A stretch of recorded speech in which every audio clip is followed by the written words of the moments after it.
Tanawal welfare organisation Lahore reason के तमाम अरकान जो हैं वो दादो तहसीन के मुस्तहिक हैं। उनकी काविश से एक और डेड बॉडी जो लाहौर से निका पानी उगी शिफ्ट की गई। इस मौके पर तनावल वेलफेयर ऑर्गेनाइजेशन के एक अहम रुकन सजाद अहमद साहब हमारे साथ मौजूद हैं। इस मौके पर उनका क्या कहना था, सुनते हैं उन्हीं की जुबान। अस्सलाम वालेकुम व्यूअर्स, ज़रा नम हो तो ये मिट्टी बड़ी जरहैज़ है साकी, या अपने लिए तो सभी जीते हैं इस जहां में, है ज़िंदगी का मकसद औरों के काम आना।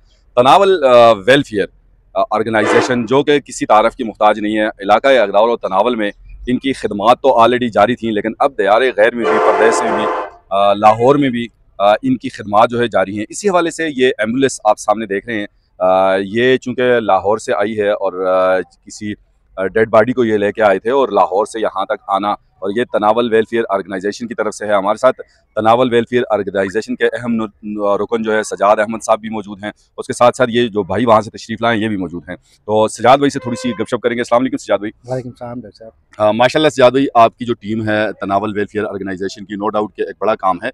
तो कहिएगा ये जो एम्बुलेंस है ये कहाँ से आ रही है, किसको लेके आ रही थी, और इसके चार्जेस वगैरह और ये सारे सिलसिला बताइएगा।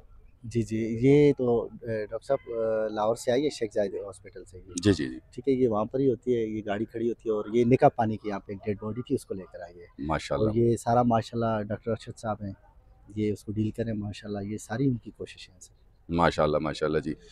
जी बिल्कुल व्यूअर्स, मैं भी इस मौके पे यही कहना चाहूँगा कि चूँकि तनावल वेलफेयर का साथ हम किसी भी मद में दे सकते हैं। अगर इनके साथ चल के यहाँ तक आ सकते हैं या इनकी अप्रिसिएशन कर सकते हैं, और इसके साथ साथ जितने इसके अहम रुकन हैं उन सब की ये काविश है। और आपको यही कहूँगा कि तनावल वेलफेयर को जितना ज़्यादा हो सकता है सपोर्ट करें, चूँकि हमारे इलाके में इनकी खिदमात बहुत बड़ी हैं।